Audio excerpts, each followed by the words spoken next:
everyone. I'm the Enforcer, and I'm accompanied by Enforcer Matt.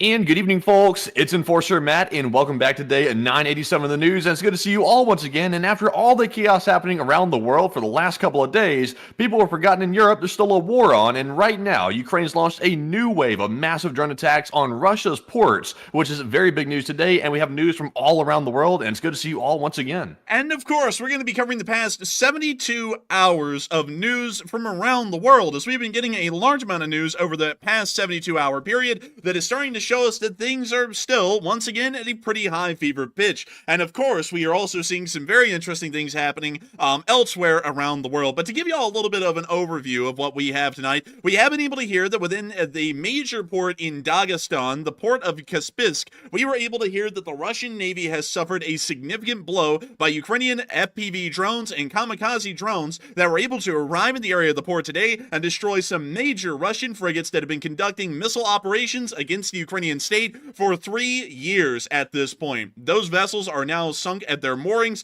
and the rest of the fleet within the Caspian Sea has scattered, conducting evasive maneuvers throughout the entirety of the day, attempting to avoid any further second wave Ukrainian attacks that may be heading towards the port of Kaspisk at any moment. At the exact same time, we have also been able to hear that the United States of America has put its foot down in a very large and impressive way, as we were able to hear that the United States government and the United States Department of Defense approved the test launch of a Minuteman III intercontinental ballistic missile from the area of Vandenberg Space Force Base. The test was successfully conducted, splashing down into the area of the Eastern Pacific, and once again showing our rivals and enemies around the world that the United States does have a bark to back up its bite, or more so bite to back up its bark, as nuclear deterrence is of course an option for countries that wish to threaten a nuclear war out there in the world, eyeballing specifically North Korea, Iran, and the Russian Federation all simultaneously. Meanwhile, In other words, we're bragging because Russia's nukes may be rusty, but ours are not rusty, and they actually do work.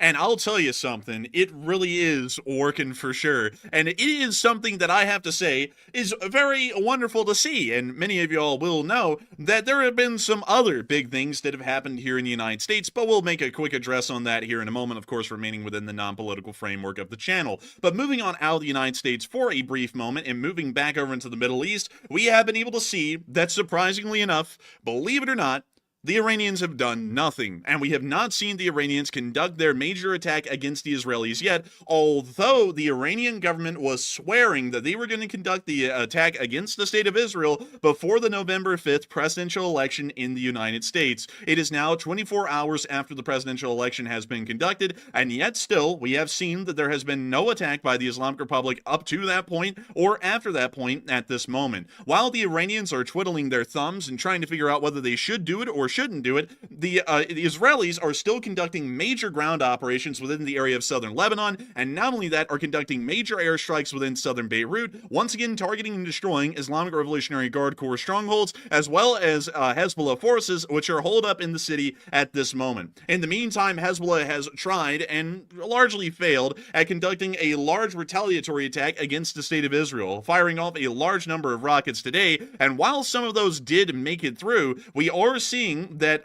while they did hit the ground, pretty much to just make that short and sweet, they didn't really cause extensive or extreme amounts of damage.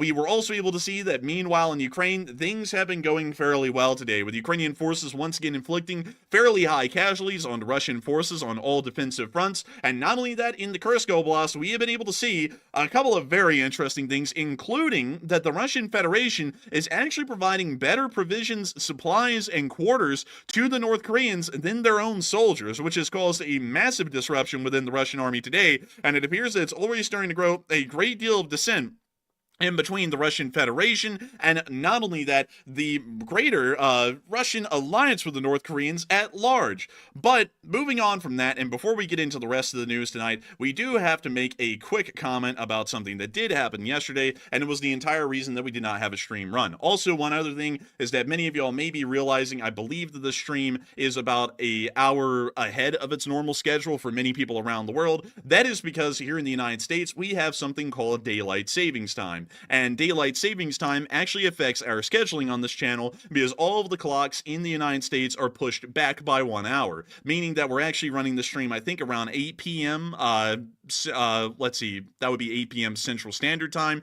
Usually that would have been around 9 p.m. Central Standard Time. But nevertheless, many of y'all will know that just yesterday, the United States did conduct its presidential election. And of course, I'm not going to be here to tell y'all my opinions on anything, but I am going to tell y'all a little bit of something just so that way we can set the tempo on this channel going forward.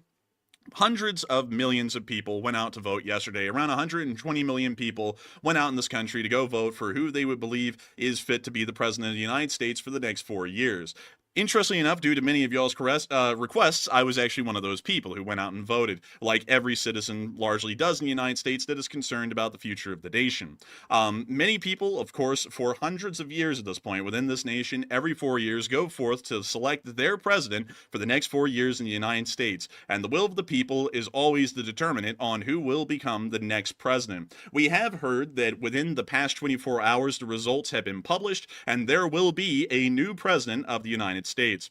This channel, of course, being non-political, will always back up the United States of America, our republic, as well as the sitting president of the United States, regardless of what political affiliation they have within this country. We always want to make it very clear that the Lee Spring Army is not a partisan more so group or community that supports only one partisan side or the other. We support the United States and its republic as a whole, as this republic represents the hundreds of millions of amazing and citizens, many of those making up the population of this channel right here. We can only hope that with the election of a new president, regardless of who they were, that this president will hopefully be able to set a standard that supports American and Western interests around the globe, and only time will be able to tell whether that is followed through or not.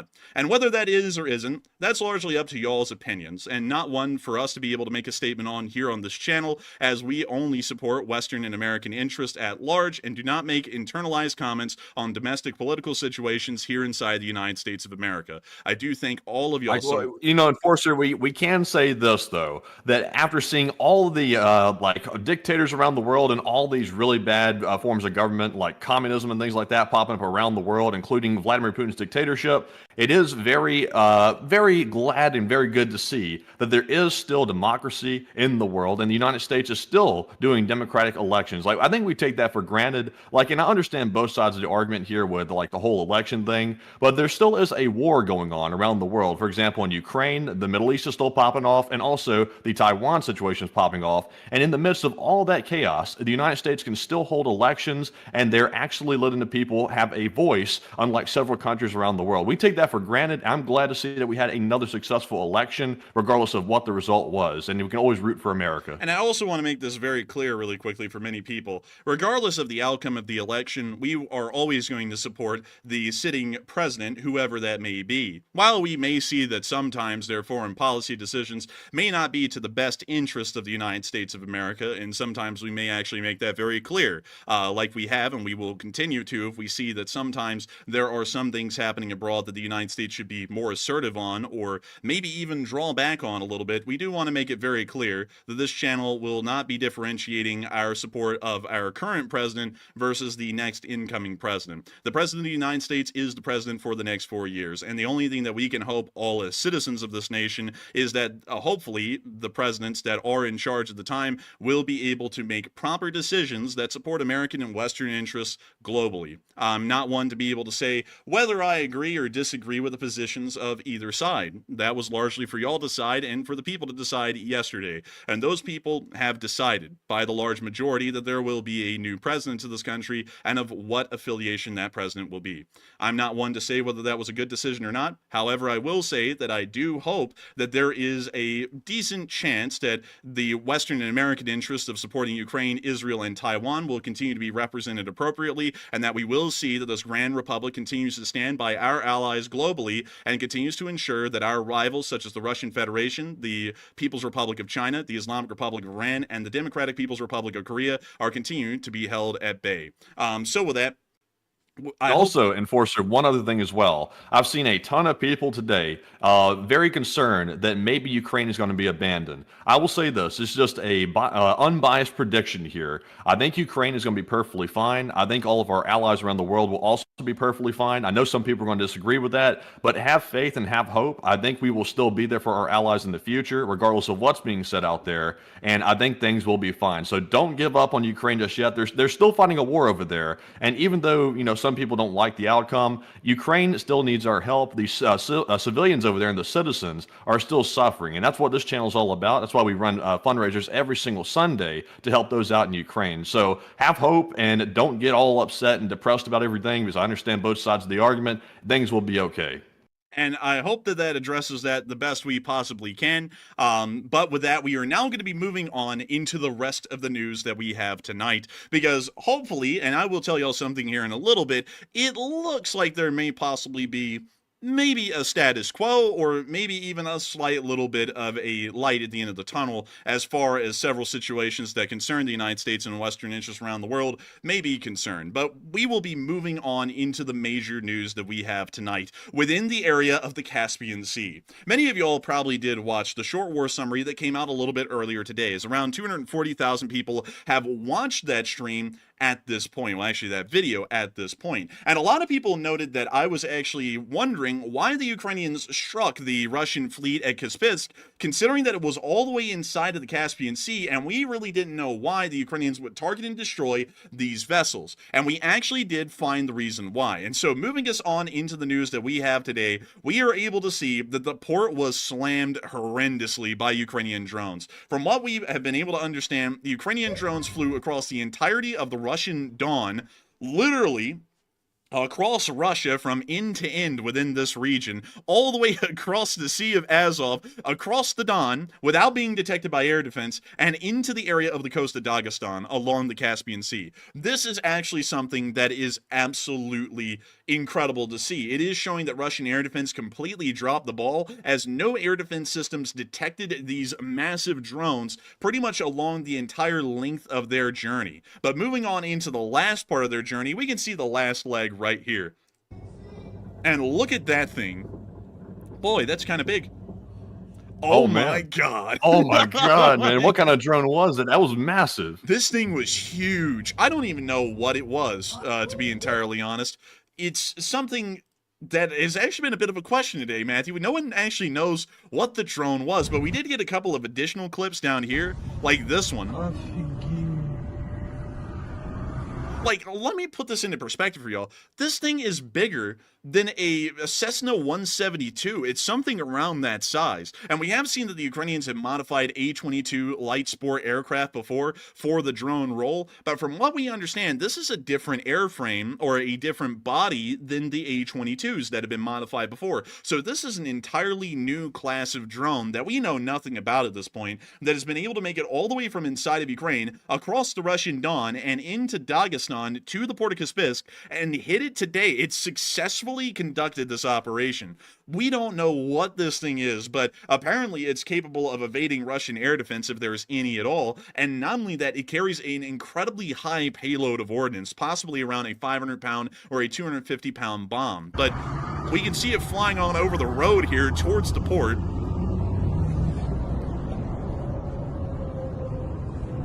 Pleasant.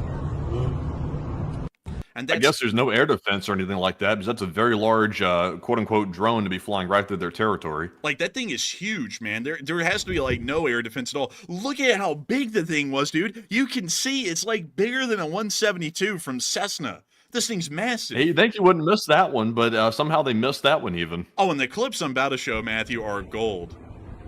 And there it goes. It's just like gliding almost. It's like hardly flying, but it's flying on over there to Kaspisk, the little wharf at Kaspisk, and I'll show y'all exactly where that was here in a moment. But moving on into our next clip, you can actually see one of them making its final dive into the port, just saying hello to all the sailors down below. And also, you can finally hear the air defense fire, and believe it or not, folks, it's all AK-74s. So here's the clip. Oh. Dang. A lot of ordnance. Dude, we know who sent it. The Disney Corporation. Like, Oh no, dude, it's Mickey. it's Mickey, bro. It's far 4, man. Like, it's gonna get him. Oh, inshallah. Man, I'm telling you, man, it's absolutely amazing to see this stuff. But nevertheless, moving on from that, let me actually show y'all where that was while Matthew and me were looking at Dallas before the show. But let me go down here into the area of Kaspisk, so that way we can take a look at this little area. Here it is. There is the Russian Navy mooring at Kaspisk. It's not a big one at all, and the ships here inside the Caspian Sea aren't really that big either. Many of y'all are probably noticing that at this point. But still, one thing that is very, very interesting about this, incredibly interesting about this, long-lastingly interesting about this, is that I actually have been able to find out why the Ukrainians targeted and destroyed these ships today. And the reason why is incredibly interesting. And we've actually shown this on our channel before, and it completely disappeared from my mind until someone brought it up. I wish I could give credit to who actually brought that up. But it was someone in the comments section on the video earlier today, and they actually stated, and this is exactly true because we actually have video evidence backing this up, these ships actually do fire cruise missiles at Ukraine from the northern side of the Caspian Sea. I completely forgot about that when I was making the analysis today, but that is dead on the nail. And these ships, much like the Russian Black Sea Fleet that is currently at Novorossiysk, are also involved in the airstrikes that are conducted on Ukraine fairly frequently. And therefore, these vessels directly fall under a military target for the Ukrainians to be able to destroy. It's directly involved in the Ukrainian campaign by the Russian Federation, and that means that the destruction of any of these vessels will further improve the Ukrainian situation and at least relegating the amount of airstrikes that the Russians can conduct by drone and missile to be a little bit of a smaller amount, at least in sheer volume, because they don't have that many delivery platforms compared to what they used to have. But moving on from that and into our next clip, we also got to see some of the vessels that were possibly hit. We have 4 candidates here, and to tell you all a little bit about each of them, we also got to hear from Intel Schizo that it probably was an A-22 light sport craft or a Sky Ranger Ninja. We're still not entirely sure, and we haven't gotten any exact statements from the Ukrainian armed forces to be able to make entirely certain what it was, but still, here is one of the vessels that may have been hit. We're still trying to get a little bit more info on what actually was hit, which vessels, but it was either 2 of the Gepard-class frigates, which is the Tatarstan 691, which you're looking at right here, or the Dagestan, which is 693, also pictured right here, both of them being the same Gepard-class frigate. There is also a possible damaged Buyan-class corvette. Many of y'all may actually recognize this vessel because Ukrainian SBU forces actually breached the security of the Kaliningrad Oblast just north of Poland and actually set fire to the computer room of another Buyan-class corvette that was actually a part of the Baltic Sea Fleet that was attacked a little while ago by the Ukrainian SBU. Finally, we also got to hear that there was apparently a blast adjacent to this Tarantul-class missile corvette.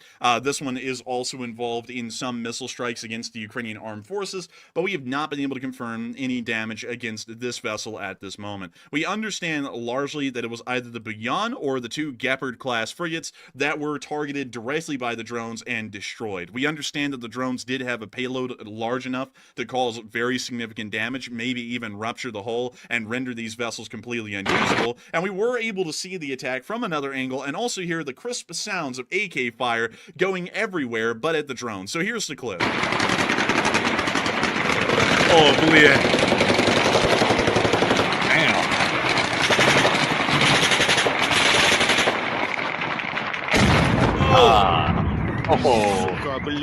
Just more proof there that AK fire does not stop Cessna-sized drones. Man, I'm telling you what, man, a lot of people in Ukraine right now with Cessnas are getting some nasty ideas on those Russians, man. Dude, Putin's just gonna wake up one day in the Kremlin and be like, "Good morning, RFA. Today is gonna be..." What the hell are all those Cessnas? And then they're all like just flying straight towards the Kremlin. Man, dude, it's gonna be horrendous. It's gonna be absolutely atrocious. But still, what's even more atrocious is that after the vessels got hit in their moorings inside of Kaspisk, the Russians have completely panicked. Apparently, the Russian high command for the Russian Caspian Sea Fleet, or the Caspian Sea Flotilla, have actually ordered that all ships scatter and scram. Literally, that's what they've apparently ordered. As right now on satellite picture, every single one of the vessels that were moored in Kaspisk that are still floating are traveling at full speed, literally just wherever they can through the Caspian Sea to avoid being a target. Like, no joke, that's what they're doing. That is wild, man. You send in a couple of Cessna-sized drones, and all of a sudden they scatter like roaches all of a sudden. Although it's understandable, but, running's probably not going to help them because how fast can they really leave the area? Dude, they can actually leave apparently pretty quickly. These wakes are long. Like, it's suggesting that these things are traveling at pretty high speeds at the moment when the satellite picture was taken, which also lets us know another thing. One other thing I also have to note is that this Bouillon class, or at least what they're believing to be a Bouillon class corvette right there, this one almost appears to be conducting evasive maneuvers, doing like an S maneuver or a zigzag to try and avoid getting hit by something. I don't know what they're actually doing out there, but still, we did get another picture showing the primary warships that were docked along the piers, although we can't really see at this point how damaged they are because the satellite picture that was provided to the public was a little blurry. And so we do not know if they have sank at their moorings. We still know that 3 of them are at their moorings and were unable to leave the port, possibly suggesting that they have been damaged to the point that they are not seaworthy or may have even sunk at their locations. Nevertheless, this was a pretty significant hit today on that flotilla. Not only is it important for protecting Russian merchant interests within the Caspian Sea and also expanding their grasp and control into the Caspian, which is a major trading hub for the Islamic Republic of Iran, Azerbaijan, Turkmenistan, Kazakhstan, and the Russian Federation, it also allows them an additional ability to be able to fire more missiles towards Ukraine during every single one of their missile and drone attacks. And with some of these warships out of the picture, this may mean that their ability to fire a large amount of missiles into Ukraine will be reduced, and they will have to once again start relying on their strategic bomber force more and more, and their ground launch forces more and more to be able to effectively overwhelm or attempt to overwhelm Ukrainian air defenses in the future. We do not know if the Ukrainians will ever conduct an attack like this again, but it is a very interesting thing to see, and we are very excited to see that the Ukrainians were able to conduct such a long-range attack, and not only that, they were also able to inflict a decent amount of damage. But moving on out of that little bit of news, because that's just a little tidbit, we were able to see something very interesting today all the way over in the United States of America. And many people will be wondering, what is that? It's got to be really interesting. I mean, this has got to be something that was just like earth shaking or something like that, and it actually was. And before we move on to that, though, I do want to make sure that we talk a little bit more about the Caspian Sea fleet, because Ukrainian drones did attack the Russian ships in the Caspian Sea for the first time today. It was literally the first time in the entirety of the war, and a lot of people are wondering, will there be more on the way? Will the Russian Caspian Sea flotilla eventually get damaged to the point that it's also combat ineffective, just like the Black Sea fleet? And it looks like there's a resounding yes at the moment, that more Ukrainian attacks are on the way to Kaspisk. But Matthew, what are people thinking at this moment, and what are you thinking as well? All right, so on the topic, are we going to see more Ukrainian drones attack Russian ships in the Caspian Sea? Is that going to happen even more often now that we saw the attack today? So about 73% said yes, more attacks are coming soon, while 13% said it's possible if Ukraine has more drones to use, and 5% said no, it's simply too far for more attacks.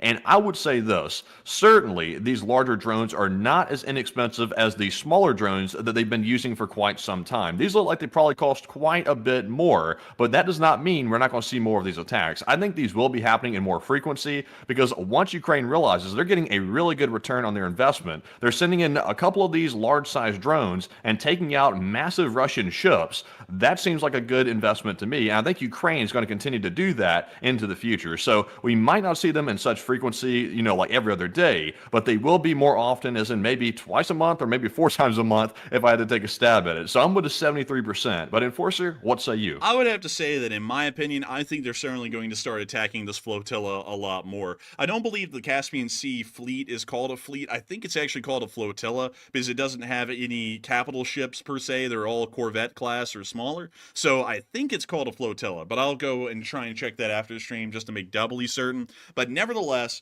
this will be something that the Ukrainians repeat again. They used wildly inexpensive drones, whatever that thing was, whether it was an A-22 or a Super Ninja or whatever the other variant of the drone possibly was. Those things are wildly cheap to produce. I believe that when we got the breakdown, they're about $50,000 a pop, way back in the day when those things were first introduced in the service. So at approximately $50,000, you are able to obliterate Russian vessels that pretty much cost tens of millions of dollars to be able to produce. So going off of that logic, the Ukrainians are seeing a pretty good return on investment at this point, and not only that, they are once again greatly decreasing the Russian Navy's abilities to be able to conduct missile attacks on Ukraine. And for this reason, we are highly certain that the Ukrainians will probably start to target and destroy all of the Russian naval forces in Kaspiyski again. I had to do the accent there because it like messed up one word and it almost sounded like British or Irish, and I was like, I just got to go with that at this point. But moving on from that, though, we do have to move on over, Matthew, into the United States of America, because so many people have been talking about what's happened here recently, and some people have been shocked by it. Some people have been incredibly joyous. It's a celebration for some, funeral for others. And of course, many of y'all do know what we're talking about here. It's the massive thing that everyone was talking about yesterday, and everyone's still talking about today. It's dominating the headlines everywhere, and it actually happened at Vandenberg Space Force Base because the United States actually conducted What a a relief. launch of a Minuteman III ICBM from Vandenberg Space Force Base to once again remind the world that the United States is nuclear armed and does have a nuclear deterrent, meaning that nuclear threats issued to the Western world and the United States largely have to be taken carefully, because once again, the United States is the best nuclear-armed country on the face of the earth, and unlike other people's nuclear weapons, all of ours actually are working. And so, really quickly, I do want to tell you all something very interesting about Vandenberg Space Force Base. Matthew and me have actually been on it, but not literally. Like, we actually passed through Vandenberg Space Force Base by train. The Amtrak Coast Starlight, which travels from LA to Seattle and back, actually travels on a railroad that travels straight through Vandenberg. You can actually see the railroad right there. That is the exact track that you ride on the Amtrak Coast Starlight. And so you actually pass by all of the Vandenberg Space Force Base launch complexes, and you actually get to see them from the railroad. It's an incredibly interesting thing. It's really the only way that you can see Vandenberg Space Force Base at all. But nevertheless, we actually passed through this area and have been near the actual launch site of this Minuteman III that was conducted just a little while ago. But let me move y'all into the little bit of news that we have from this launch. We were able to see it right here. Look at these pictures. They are absolutely wonderful. And it's a Man, wonderful I thing. love to see it. The Minuteman III, like that's a really old like missile, isn't it? That's definitely not a new system. Oh no, this thing is old as Methuselah. But this is the interesting thing about the Minuteman III, nevertheless. And let me go pull it up just to make sure that I can show y'all how old this thing is. Here it is. Well, actually, that is the Minuteman II. We want the Minuteman III. And so let me see if I can go find the Minuteman III. Let's see here. We need to find a good picture. Here we go. This is the Minuteman III. Right there. That's a picture of one just sitting around. This one's at a museum, so just letting y'all know that one's not active, and they obviously don't sit in the open like that. But the Minuteman III program started in 1966, and it was first deployed in 1970, meaning that this thing is around 54 years old at this point, or crazily enough, just a few years older than the F-15 and the F-16, because the F-15 and 16 in some form or variant has also been in service since about 1974 and 1975. So while this thing does seem old just by the number, we do have to remember that America's premier fighter aircraft of the fourth generation are 50 years old at this point as well, and are not getting any younger anytime soon. Nevertheless, this thing is still pretty advanced compared to what usually most people see around the world. Many of y'all will know that the North Koreans just tested the Hwasong-19, which according to what we know is capable of conducting an intercontinental strike really anywhere around the world within 15 minutes.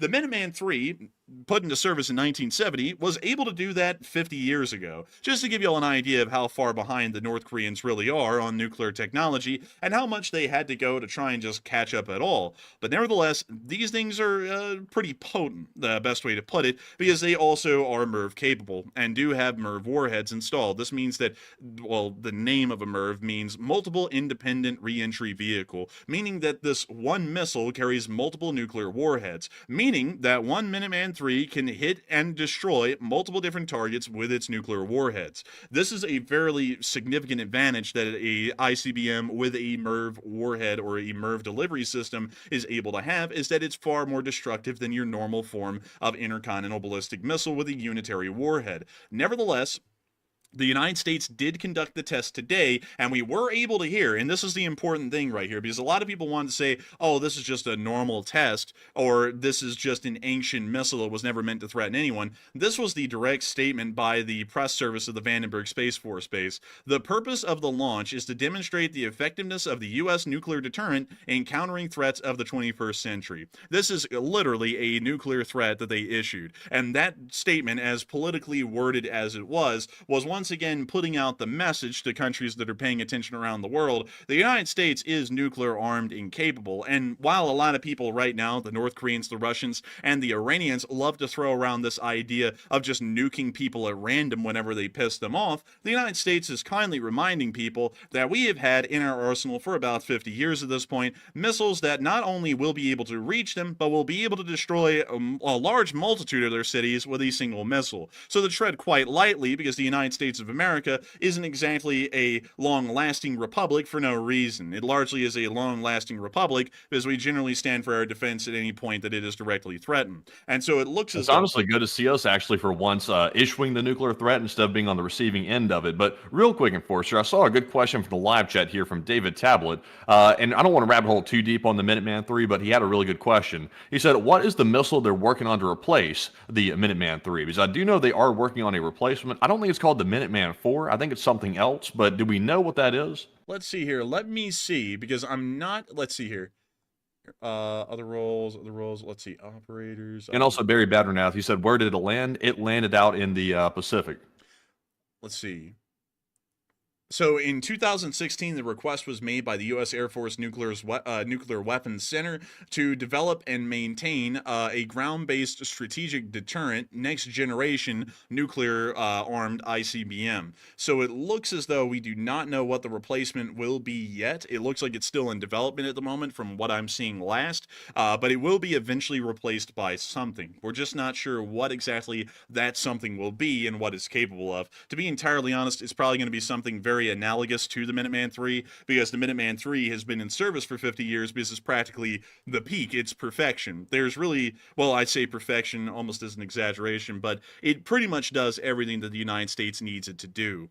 So there's really nothing that you can improve upon. It's able to strike the Russian Federation, China, North Korea, Iran, really anyone that we would have a problem with. This thing has the range to reach them, and not only that, it has the nuclear yield to be able to deliver devastating results with just a single missile, much less hundreds of them like we currently have in our arsenal. So going off of that, I think that the next replacement will be something very close to the Minuteman III, but still there is one coming around the corner. Also, one more thing before we continue to talk a little bit more about the Minuteman III is that we did get to see that the Vandenberg Space Force Base actually did release a video of the Minuteman III launch, which we were able to see right here. Of course, it was conducted in the dead of night. So there's not really a lot visually to see, but we can see it being launched from its silo, or its at least launch facility, and taking on off into the skies above. Look at it go. I guess you could call that an Elon. And look at that. Man, I don't think this one, though, like, lands itself in like a deconstructive way. I think this thing lands itself in a very destructive form. So I don't know if it's a SpaceX Starship, but it certainly is something to remember. You know, we should do it like, and this is a joke, by the way, but we should do it North Korean style and land it like right next to the North Korean peninsula, that area. Like, we should just land it right off their coast and they set off their alarms and stuff. I'm sure that would probably be met with some very bad response from the Rocket Man. Oh, dude, that would freak them out like hell, dude. If they have any kind of an early warning system, they would see that thing just flying over, getting closer and closer to North Korea. I think they'd actually get so panicked they probably would launch a nuke in response. But look at that thing. They might. I mean, that thing is just rocketing. I like it is supposed to do, like, obviously. And we can see some stuff detaching from the Minuteman III. I'm not really sure if that was a stage. It didn't really look like it. And We don't actually like test the warhead in it. Like obviously we don't put the warhead on the test rocket here, but do we test the warheads at some point, like underground, or is that just something we just sort of like let sit? We used to test them, but I believe there was some sort of a treaty greatly reducing the amount of nuclear warhead tests that can be done or completely banning them outright. So I don't think we've done the one recently in decades. But considering that the Russians backed out of the nuclear treaties and are now creating new nuclear weapons, we may start to see that nuclear tests are once again conducted back at the old stomping grounds where we always conducted the nuclear tests. I forgot where that was specifically. It's somewhere out either in New Mexico or Nevada. I'm not really sure which one it was. I think it was actually New Mexico, somewhere up here. But you can actually see where the ground is scarred from a lot of the nuclear testing that was done. I wish I could find it though, because it was huge. Like the craters are huge. You can see them from space, but I just don't know where that was. Interestingly enough, this is something that y'all may be interested in. Thousands of nuclear weapons have been detonated in tests in the past over a span of a couple of decades. It's pretty wild when you see the testing ground. Let me see if I can find it. Also, everybody's saying Nevada, so it must be the Nellis test range, I would assume. Let's see here. Nellis test range. Do you know where that one is off the top of your head, Matthew? I know Area 51's in it, Groom Lake. So if you can find Groom Lake down toward the top part of Las Vegas, you should be able to spot it. Let's see here. So let's see if we can find Groom Lake. So we'll put in Groom Lake. You could see it from Las Vegas. I remember that because that was a big attraction at the time, is to go to Las Vegas, and that was a big draw tourism-wise, was to watch nuclear explosions in the distance from the testing range. So it's at least within 50 miles of this area. So let me see if we can find it. Oh, wait a minute. I think, let's see. There's a decent little road network out here. And let's see. And that's another military base. Oh, an airfield. Let's see, where in the world would the testing range be? I'm sure someone in the comments knows what I'm talking about. And let's see, White Sands. Yeah, it's White Sands Missile Range. Thank you so much, Ricky. You were the one who got it. White Sands Missile Range in New Mexico. So let's see here. Should be somewhere around here. I'd be dipped. Hang on, there. Like I swear, y'all. I promise y'all. Like it's a thing. It does exist. I'm not crazy. I just can't find it. Because it's not here either. So let's see here. Let's see. Google Earth camo. White Sands in New Mexico. We are at White Sands. I'm not seeing it though. Because I don't think it was done over the dry lake bed. I think it was done around the vicinity. But I'm not seeing it still. So let's see here. Groom Lake. It's 70 miles northwest of Las Vegas. That is what I thought. And let me go back up there because there was a lot of nuclear tests conducted at Las Vegas because that was a huge appeal at the time. So let me pull out the measuring stick and we'll go 70 miles northwest. So about around this area. So let's see if we can find them. And let's see. It says, the Trinity nuclear test, the first one, the first detonation of a nuclear weapon, it happened southeast of Socorro, New Mexico, I believe it said. It was previously called the Alamogordo Bombing and Gunnery Range, and then it was renamed to the White Sands Proving Ground just before the test. So it is around that area. Oh, wait a minute. No. I found it. Oh, thank you, everyone. Thank you so much for helping me on that. Here are all the craters from the tests right here. These are the craters. Look at that. That's crazy. Yeah, that's insane. Like you can see some of them were conducted kind of as underground tests because they would pretty much create a void in the ground below. So everything would just cave in and create a massive crater. These are the craters. And you can actually see the shadows being cast over the craters on the underground test. And then there were above ground tests that were also conducted here as well. But this is all of them. Every single one of them that was conducted. And you could actually see these things when they blew up all the way from Las Vegas down there. And so back in the 60s and the 50s, really, when Las Vegas was kind of getting its start, they would have what they called atomic cocktail parties, which is where you would go to the top floor of the casinos where they had these nice restaurants. You would have a cocktail party and you would wait for a nuclear test to be conducted. You would get little special glasses and stuff so that way you could look directly at it when it blew up. Pretty much the same glasses you use to look at the sun, and then they'd watch the nuclear test. And they did that a lot until the nuclear tests largely started to die out a little bit towards the late 60s. And then then Las Vegas really went into the whole like casino and entertainment thing it is now. It was like that at the beginning, but then it leaned on that completely because there was no nuclear tourism or atomic tourism happening at that point. But this is where a lot of the tests actually were conducted. And it's just insane to see it, man, because it's literally just a field of craters. Massive craters, too. Like, if we measured the width of these things are about 500, 600 feet across. These are like some of the biggest craters on Earth in some of these areas where these tests were conducted. They're massive. I just wonder though, like when you look at this, like obviously when they were conducting the first nuclear tests, nobody really fully understood radiation and how fallout works. So, some people were exposed that weren't supposed to be exposed. But if we were to hold a test like that today, I wonder how they would control the radiation disbursement. I wonder, yeah, because there actually was a bit of a fallout issue, and that's something that they didn't really understand a lot of the time. Also, another thing, this always sounds evil when this is said. They also wanted to figure out what the effects were, and the only way you could really figure that out was just by seeing what happened. So they would blow up the bombs here at this testing range. The fallout would travel generally north and east, generally taking the fallout up into the area of Utah, but not all the way to Salt Lake, in Salt Lake City. And they would try and see what was happening to people when they were exposed to high levels of radiation. Now, that sounds pretty messed up when you hear it nowadays, but no one back then really had a complete understanding of how bad radiation really was. That's why you don't see tests like that being conducted anymore, because folks found out and they were like, oh crap, that's actually pretty bad, and then the tests were no longer conducted. But still, a very interesting part of American military history, and that probably is, like, to be entirely honest, one of the places where we would see a lot of testing occur again, or it would be down at White Sands.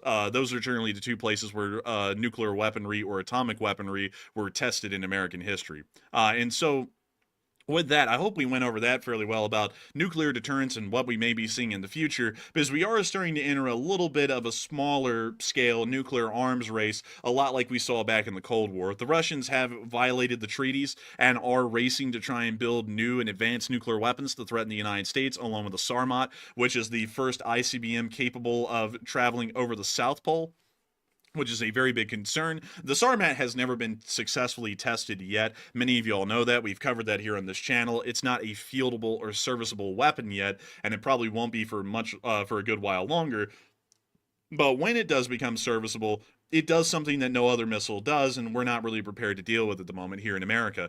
The missile actually is fired from Russia, but travels south. All Russian ICBMs and American ICBMs right now actually travel over the North Pole. Of course, we're looking at a Mercator projection of the globe, so this doesn't really accurately represent how the world actually looks, but Russian ICBMs and American ICBMs actually are fired northbound, so for Russia, it goes up into the Arctic Circle. For us, it actually goes over Canada and into the Arctic Circle and pretty much come back down on the other side's country. It's the shortest distance of travel considering the spherical shape of the Earth, or somewhat spherical shape. But nevertheless, the ICBMs are pretty much going to do the same thing every time, or all of them in history would. And so for that reason, the Russians and the United States both built nuclear missile detection systems that were focused and based towards the North Pole, not the South Pole. We and the Russians have no nuclear detection systems that, well, actually the Russians do, funnily enough. The Ukrainians actually hit one at Armavir a little while ago, but we don't. We have none of them. And so if the Russians fire a Sarmat over the South Pole, and it actually comes up from the direction of South America, we have no way of knowing that that thing has been fired unless if it hits America. And that's kind of what the big issue right now with the Sarmat is not only is it in violation of previous treaties, but it also is a major danger to the United States and would allow the Russians to conduct a sneak attack or a pretty much preemptive strike against the United States with a nuclear weapon. And there's absolutely no way for us to counteract that until it has hit the United States. For this reason, we will expect that the United States will probably start to develop southernly faced detection systems facing towards South America, and we also may see that the United States also starts to work on counters to the Russian nuclear system, the new Sarmat, as well. We're not entirely sure of that yet, and it doesn't look like the Department of Defense is making clear, concrete steps in that direction yet, but we are going to be modernizing our Minuteman III ICBM fleet here in the near future. And so with that, I hope that does address that fairly well, at least with the nuclear test. But another thing that I want to bring up to y'all that is fairly interesting coming out of Washington, D.C. today is that we are are hearing that remaining aid to Ukraine is going to be rushed. Apparently, there's about $6 billion left at the moment, and we are hearing that they're trying to rush that out and move it on forward before there is a change in leadership, as the new president will be taking over in January. That is something that we are very interested in at the moment. We're going to be seeing what rushed really looks like. And also, another thing that I just have to say, of course, just first thing that hit my mind today hearing this, is if they can rush it now, why couldn't they rush it at any other point? You know, like, I think because the strategy was to do basically like an IV drip of support to Ukraine in the hopes that maybe it would I guess tamper down Ukraine's sort of tendency to use all the stuff immediately that they receive. But I think we've seen over time that really didn't work the way it was intended, or at least in my opinion it didn't. So it looks like now they're deciding to just go ahead and rush everything all the way through. So that's probably a good thing, even though it's kind of forced on them at the moment. It's probably a good thing. yeah, that's probably a good thing. I don't know why we wouldn't have just rushed it from the start, but still, it is a good thing, and hopefully we'll see that the Ukrainians have a quick surge of aid, at least here within the short time or the short window. But nevertheless, here's another thing that I want to bring up really quickly.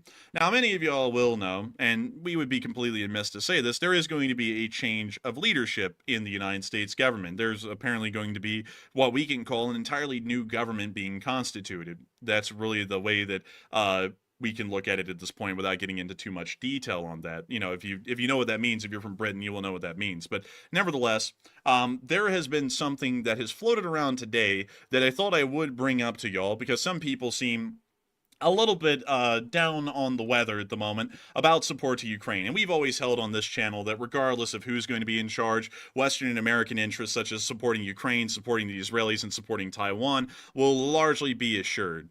You know, only time will tell with that. We never know. But one thing that is interesting, and I do want to bring it up to y'all, is that it does look like there may be a little bit of a decent chance that things will not be that bad, or things will actually be fairly decent, at least on the effects of American and Western interests as far as foreign policy and diplomacy is concerned. We are hearing that someone is being considered, a certain person, for the position of the Secretary of Defense, or for that matter, maybe the Secretary of State. And this person is someone who appears to largely be in line with supporting the kind of interest that the Lee Spring Army is behind, which is supporting our interests around the globe against our adversaries, supporting Ukraine against the Russian Federation, supporting Israel against Iranian proxies, and supporting Taiwan and South Korea from the communist bloc of China and North Korea. It does seem as though someone who largely is in line with supporting all three of those countries is being considered for one of those positions at the moment, either the Secretary of Defense or the Department of State or the Secretary of State,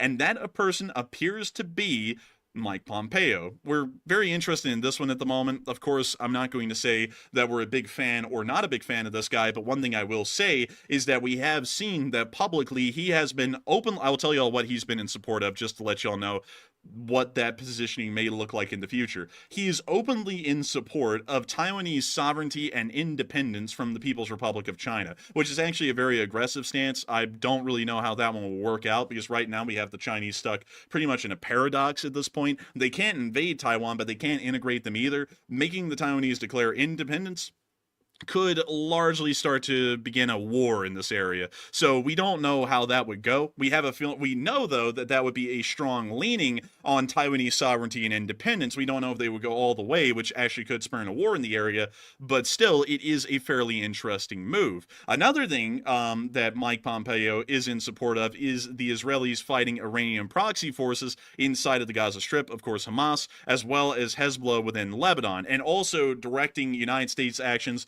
more aggressively against the Islamic Republic of Iran. So generally, at least within these two categories in East Asia and Iran, it does appear that Mike Pompeo largely does fall within the LSA's interests of supporting American and Western interests globally against their adversaries. Finally, on the last one, It does also seem as though that he is in support of Ukraine, which is a fairly interesting one. We've heard that in the past he has waffled a little bit on his position with Putin, but recently it does seem as though that he is vehemently against Putin and does believe that Putin is a dictator and that the invasion of Ukraine, in his own words, is a constructed genocide. So it does appear that he is openly in support of the Ukrainians as well. And if he is appointed to the Secretary of Defense or the Secretary of State, we may actually see that all three of these areas may largely remain status quo or may actually be more aggressively assured their securities against their adversaries. We're not entirely sure. Of course, we're just going off of the statements that have been made, and things can look very different in practice versus what's being said. But still, it does look as though that if he is put into the Department of State role or the Secretary of Defense, we may actually have a pretty decent situation, at least making sure that our rivals stay at bay. Of course, At least, like, regardless of who the guy like is personally, like, really honestly, I could care less. But as long as he's actually like putting the policies forward of avoiding isolationism, which he's definitely not an isolationist, which is a very good thing. It looks like he 100%, like the enforcer said, supports aid to Ukraine, which is a very good sign if he has put his Secretary of the State. And also, I did notice here in the Ukrainian Pravda article about him, it looked like he was criticizing the too little, too slow doctrine that's been in place currently for supporting Ukraine with aid, which is something that we just mentioned a moment ago. So it looks like he's more into providing more aid up front than the trickle-down aid like strategy that we've been seeing over the last couple of months. So that could be a good change as well if he sticks to that. And also, I see people putting out a lot of faith and a lot of distrust at the moment. I do want to make this very clear. We generally try and look at situations optimistically, of course, unless if there's just something that, like, of course, holding back the Israelis from striking Iran time and time again, and then we ask why in the world is that going on. We generally try and look at things optimistically and hope that things will improve, and at least at the moment, with what we have to work with, which isn't much, it's just statements, and also possible rumor that he will be given one of those two positions, he may actually be a decent pick. Like as far as we can tell, that may be a pretty good diamond in the rough, honestly. We have seen so far that the United States has been backing off of most situations, or at least telling people to not really be as assertive as necessary, denying the Ukrainians the ability to conduct deep strikes with long-range missiles into Russia, telling the Israelis that they can't go all in on Iran, and also largely telling the Taiwanese to just allow the Chinese to do whatever they want, unless if it's an actual all-out war. So at the moment, at least considering that Pompeo is a lot more aggressive, at least in supporting Taiwan, he actually supports their legitimate independence from the Chinese, which is a very aggressive step. So if that's tempered at all, if he's put in that position and he's allowed to do what he wishes, and he's just tempered a little bit, we will certainly see that Taiwan stands against the Chinese for the foreseeable future, at least with American backing and support.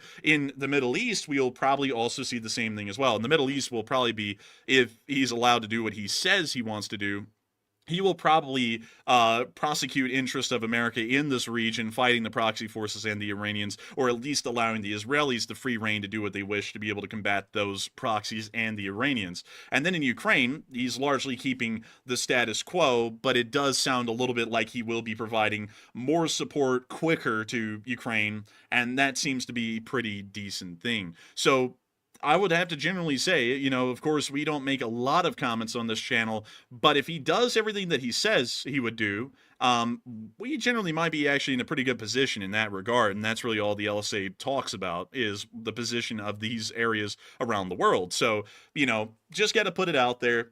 I want to say this.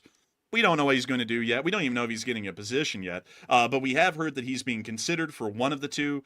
And if he is put into either one of those positions, it might actually be a good position. And also, he's former CIA as well. I can't remember for a fact what the timeline was with this, but remember, the CIA's had covert bases inside of Ukraine, specifically on the border with Russia, for some time now, and that's kind of how we got the heads up that Russia was amassing troops on the border, not for training operations, and they were actually amassing them on the border to invade, and we kind of knew that ahead of time because of those covert bases. And, before then, Pompeo was involved with the CIA, so he was aware of what was happening with that, and also he is pretty intimately aware of what Putin's strategy is. So he would be probably very much in favor of more Ukraine aid to stop Putin from moving any further, because he knows the full extent of what Putin's actually trying to accomplish.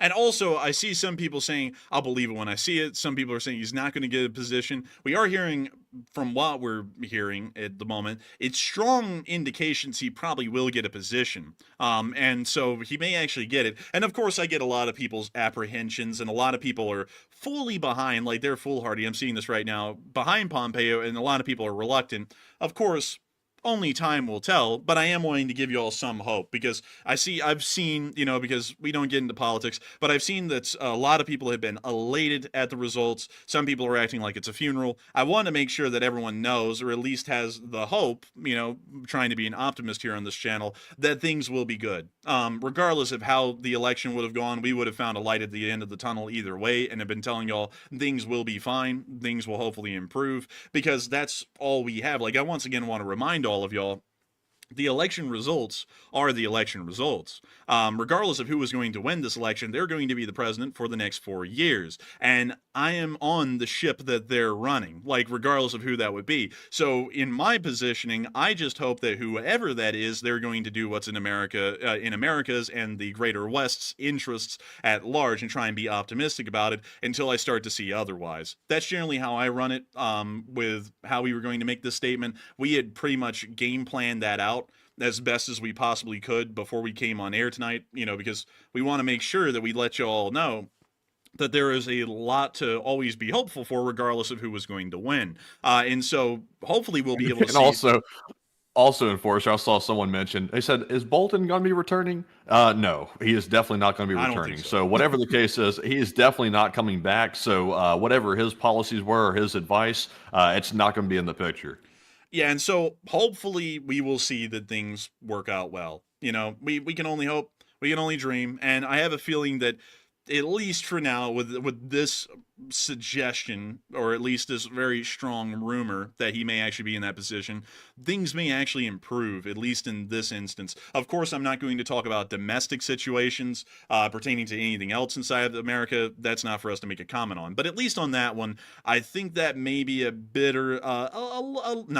little bit better, which was what I was actually trying to say, than what we've been seeing currently. Because currently, like, it's there, like, the best way to put it, it's there, like, we do want to back up our allies and interests, but it's not all the way there, like, it's not entirely supportive. Like, we do back the Israelis, we back Ukraine, and we back Taiwan, but it's more on a back foot sort of an approach. And we may actually see that there is an aggressive enough approach being given here in the future that it may freak out enough people that they just start to back off a little bit, and this becomes a problem for someone else down the line when we start to back off again, maybe. Who knows? But anyways, with that, I hope that does address that fairly well, at least the best I can. But before we move on into the Middle East, because we have a decent amount of stuff to talk about down there, I do want to make sure that we can get on into some very interesting questions tonight. So what do we got, Matthew?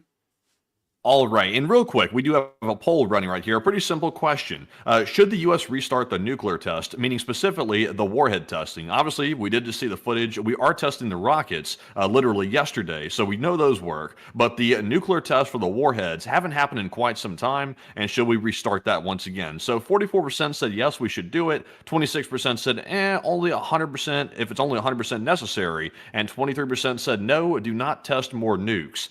And honestly, on this one, I would actually be with the 26%. I would say only if it's 100% necessary, if there's an actual reason to test a nuke. For example, if we're not sure they're working up to standard, or if there's some reason to actually see if they're actually functional, then I would say other than that, let's do not test the nukes, because that's not really something we want to start doing in mass once again. It does cause a lot of environmental damage, and also it's really not good to be testing nuclear warheads, just for political reasons and several others as well. So only 100% if necessary. But Enforcer, what say you? I would have to agree, only if 100% necessary, and that's only for testing new nuclear warheads. Currently, I don't believe we have any new ones. We're just building nuclear warheads, if we're building any at all, off of the tried and true blueprints that we already have, and those work well enough as is. So I don't think we should be doing any new testing unless we're introducing a new warhead that has been untested. And so with that, I hope that does address that well, at least in my opinion. And also, I see some people. I want to also address this really quickly. Let's see here. Some folks are saying, um, someone said, I want to bring this up really quickly because this is a statement I've been seeing, and I want to remind some folks of some things that have happened in American history that has shown this not to be true. Some people have a faith that all wars are going to end in the world come this next January. And I want to quickly take a little road down something I actually can talk about, which is U.S. politics before 1960, because we actually can use this as a precedent to talk about something that could be coming around the corner. Many presidents in the past have gone on the policy, or at least the campaign slogan, that there will be no more wars in the future. They're just not going to get involved in them, or they're not going to start them. And that generally does not hold up. One has to remember that regardless the intentions of a president, sometimes affairs in the world are outside of our control, and we sometimes are faced or forced into conflicts when they have to be. For example, Woodrow Wilson, which many of y'all will know, who was the president during the First World War, actually was the president right before the First World War, well, at least when the United States joined. And his campaign slogan in 1916 was, "He kept us out of war."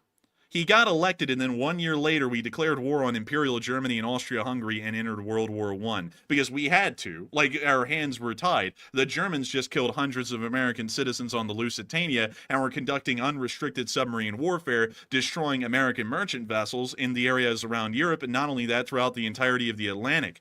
We had to go to war, regardless whether Woodrow Wilson wanted us to or not. FDR was also the same. FDR was elected on the principle that the United States would largely keep itself out of foreign affairs. We wouldn't get involved in what was going on in Europe and Asia. We would just sit back and do our own thing. And of course, even at that, we ended up getting involved in World War II because the Japanese were conducting atrocities on the Asian mainland against the Chinese. We conducted an oil embargo against them, and then they ended up conducting an attack against our fleet in Pearl Harbor at Hawaii, the territory of Hawaii at the time, and that's what got us involved in the war in not only Asia, but also the war in Europe in World War II. Regardless of the wishes of FDR, the United States had to get involved in a war at that point. So I want to make this very clear.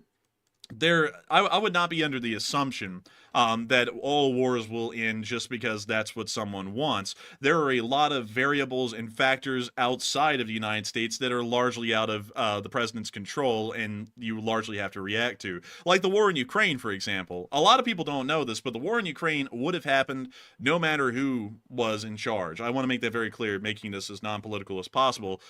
The Russians were going to invade Ukraine as soon as Ukraine made a very clear and honest intent to join NATO. That was the domino that fell, that started the chain reaction that led to the Russian invasion of Ukraine. If Ukraine had never signaled interest to 100% join NATO, this war would have never started. And regardless of who would have been in charge at the time, this war would have began. And we would still be dealing with it to this day, because that is how it works. The Russians saw that their strategic interests were going to be directly threatened if the Ukrainians joined NATO, and for that reason, they had to get them in a war, because they know the NATO charter says that a country at war cannot join NATO. And as long as they can keep them embroiled in a war, not only can they hopefully win over Ukraine and just pretty much bring it back into the Russian sphere, they can completely avoid Ukraine joining NATO. So I just want to keep that in mind for a lot of people. The world is a very turbulent and unpredictable place. It always has been, and it always will be. History's shown that. And the United States shouldn't be hell-bent on a mindset of no wars or wars around the world. We need to assess each situation as it comes up and make the decision, is that worth fighting for, or is that not worth fighting for? It's not an across-the-board no, it's not an across-the-board yes. It is a case-to-case situation for the large part. And so with that, I hope that does address that fairly well, at least in my opinion. But with that, Matthew, I understand that we have another interesting question. But before we get into that one, I do want to make sure that we get into the questions from the chat. So what do we got, Matthew? All right, so our first super chat of the night to address is from Hokey Redneck, who's a longtime channel legend and a huge supporter of the channel, and we appreciate you very much, Hokey Redneck, for that $100 support. And Hokey says, also, if you really want a rabbit hole later,